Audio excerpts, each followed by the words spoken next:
Hello दोस्तों, आप लोगों को SRMD एजुकेशन चैनल में स्वागत है। मैं आज आप लोगों के लिए गणित का एक यूनिक सवाल लेकर आया हूँ। इस वीडियो में हम लोग इस सवाल को हल करेंगे। तो चलिए बिना टाइम वेस्ट किए सवाल को शुरू करते हैं।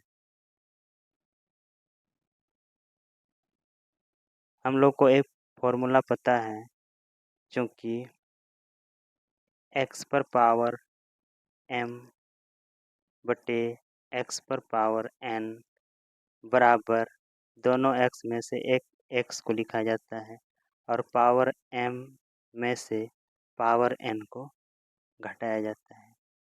तो x पर पावर a बटे x पर पावर b x पर पावर m बटे x पर पावर n के रूप में है। इसे हम इस रूप में लिख सकते हैं। तो x दोनों x में से एक x को लिखेंगे और a माइनस b करेंगे।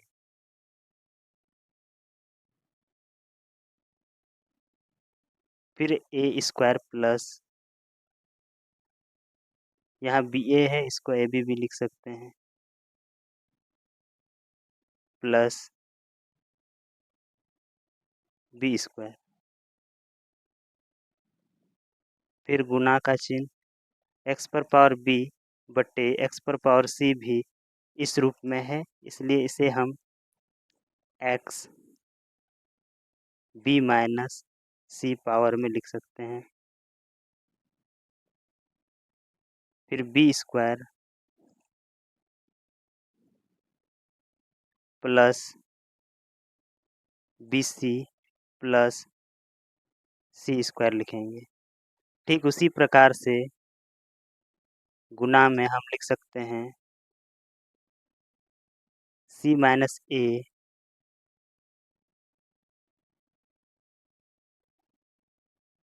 फिर ब्रैकेट में लिखेंगे C square C A plus A square.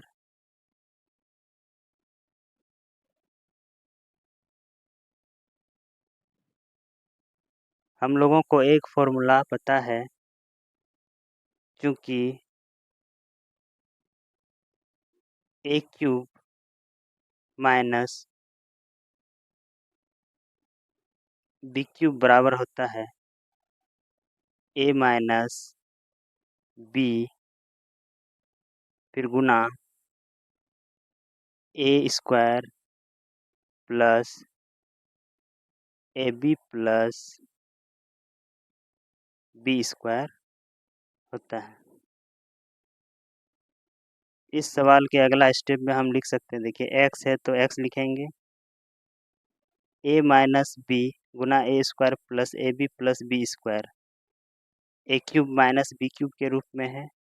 तो a माइनस बी गुना A square plus A B plus B square के स्थान पर हम A cube minus B cube लिखेंगे।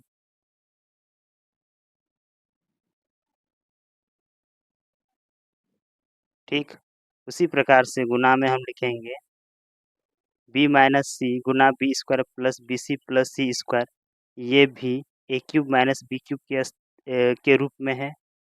तो इसके लिए हम लिख सकते हैं बी क्यूब माइनस सी क्यूब। फिर गुना का चिन्ह लगाएंगे, सी minus A Guna C square plus A square भी ए क्यूब माइनस बी क्यूब के फॉर्मूला के रूप में है। तो इसके लिए हम लिख सकते हैं सी क्यूब माइनस ए क्यूब, एक्स पर पावर सी क्यूब माइनस सी क्यूब माइनस ए क्यूब। और यहाँ हम पावर 3 लिखना छोड़ दिए थे। हम लोग को फिर से एक फॉर्मूला पता है, एक्स पर पावर m गुना एक्स पर पावर n।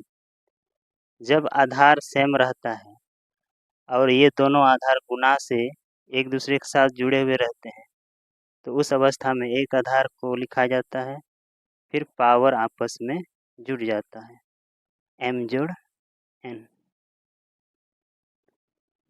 तो यहाँ हम लोग का आधार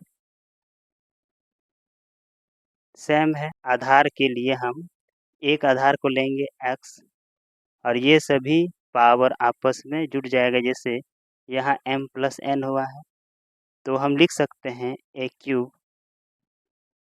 माइनस b³ फिर प्लस का चिन्ह b³ माइनस c³ फिर प्लस में c³ माइनस a³।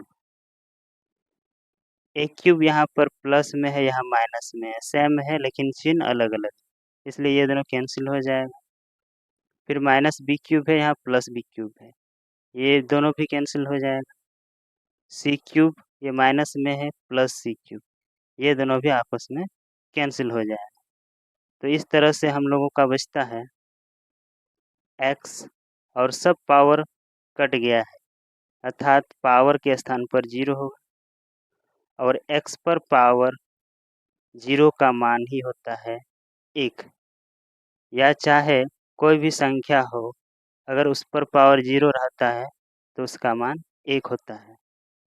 फिर कोई भी चर हो, अगर इसके पावर पर 0 होता है तो इसका मान भी 1 होता है। x पर पावर 0 बराबर 1 होता है। अगर आप यह जानना चाहते हैं तो इसके लिए मैंने एक अलग वीडियो बना कर रखा है, आप चैनल में जा कर के वीडियो को देख सकते हैं। मिलते हैं हम लोग नेक्स्ट वीडियो में।